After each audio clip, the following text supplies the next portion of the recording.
বিভাগীয় কাম এটাত ছাৰ এজনৰ ঘৰলৈ আহোঁতে আমি পদূলিয়েদি এই কুঁহিয়াৰ গাড়ী লৈ অনা দেখা পালোঁ। আৰু এই কুঁহিয়াৰসমূহ তেওঁ কি কৰিছে আহকচোন চাওঁ।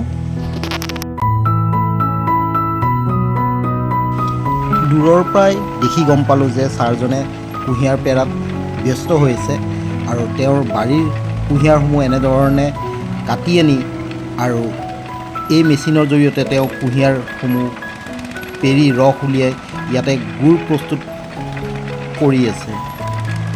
এনেধৰণে কুঁহিয়াৰ পেৰা মেচিনত কুঁহিয়াৰসমূহ চেপি ইয়াৰ পৰা ৰস উলিয়াই আৰু এই ৰসেদি গুড় প্ৰস্তুত কৰিছে তেওঁ।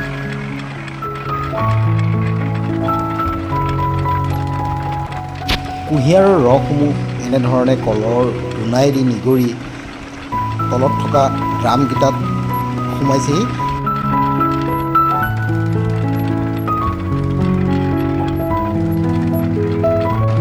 কুঁহিয়াৰ চেপাৰ পিছত যি সীতাসমূহ থাকি যায় সেই সীতাসমূহ এনেধৰণে মেচিনটোৰ পিছফালেদি ওলাই গৈ থাকে। চাৰিওফালৰ পৰিৱেশটো চাই এনে লাগিছে যেন ইয়াতে বহুখিনি কুঁহিয়াৰ চেপা হৈছিল বা পেৰি ৰস ওলোৱা হৈছে আৰু চাৰিওফালে এই মেচিনৰ চাৰিওফালে কুঁহিয়াৰৰ এনেধৰণে জাবৰসমূহ সিঁচৰিত হৈ আছে, যিবিলাক তেওঁ শুকাব দিয়া বুলি আমাক জনাইছে।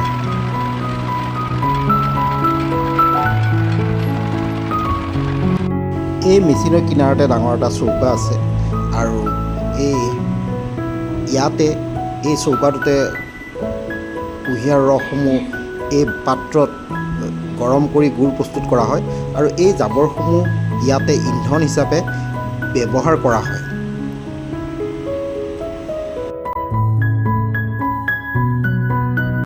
আজি কুঁহিয়াৰ পেৰি ওলোৱাৰ ৰসেৰে গুড় প্ৰস্তুত কৰিবৰ কাৰণে এনেধৰণে চৌকাৰ ওপৰত পাত্ৰটো আমাৰ ছাৰজনে বহাই দিলে। তাৰপিছত আজি যিখিনি ৰস ওলাইছিল সেইখিনি ৰস এই পাত্ৰটোৰ ওপৰত গৰম হ'বলৈ উঠাই দিলে।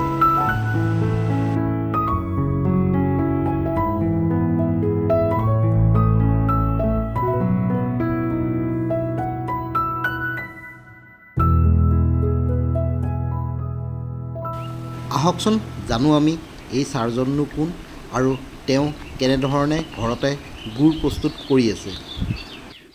বাৰু নমস্কাৰ, মোৰ নাম শ্ৰী বিমান চন্দ্ৰ দাস। মই ৬ নং টিঙিমৰা প্ৰাথমিক বিদ্যালয়ৰ প্ৰধান শিক্ষক। শিক্ষকতা কৰাৰ উপৰিও বিভিন্ন সামাজিক অনুষ্ঠান প্ৰতিষ্ঠানৰ লগত কাম কৰাৰ উপৰিও মই এই কুঁহিয়াৰ খেতিটো আমি সৰুকালৰ পৰাই বজাই ৰাখিছোঁ।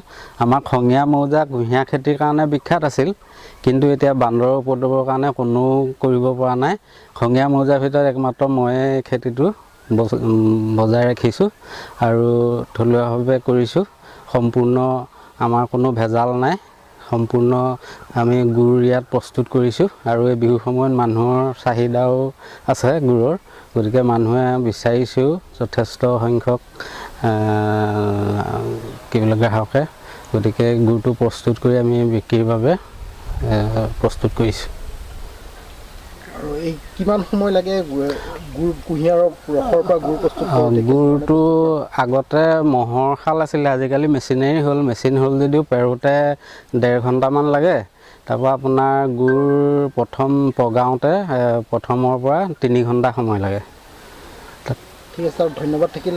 আৰু আগতীয়াকৈ আপোনাক আমাৰ ফালৰ পৰা বিহুৰ শুভেচ্ছা জনাৰ লগতে আপোনাৰ এই কষ্ট এই আদৰ্শ যাতে সকলোৱে অনুপ্ৰাণিত হয় তাৰ কাৰণে আশা ৰাখিলোঁ। ধন্যবাদ। ধন্যবাদ, আপোনালোকলৈও বিহুৰ শুভেচ্ছা থাকিলে। ধন্যবাদ। এনেধৰণে গুড় প্ৰস্তুত কৰা চাই আমি ঘৰতে বনোৱা গুড়ৰ টেকেলি দুটা লৈ আমি তেওঁৰ ঘৰৰ পৰা উভতি আহিলোঁ। আজি ভিডিঅ'টো চাই কেনে পালে আপোনালোকে কমেণ্টৰ জৰিয়তে জনাব বুলি আশা কৰিলোঁ। ধন্যবাদ।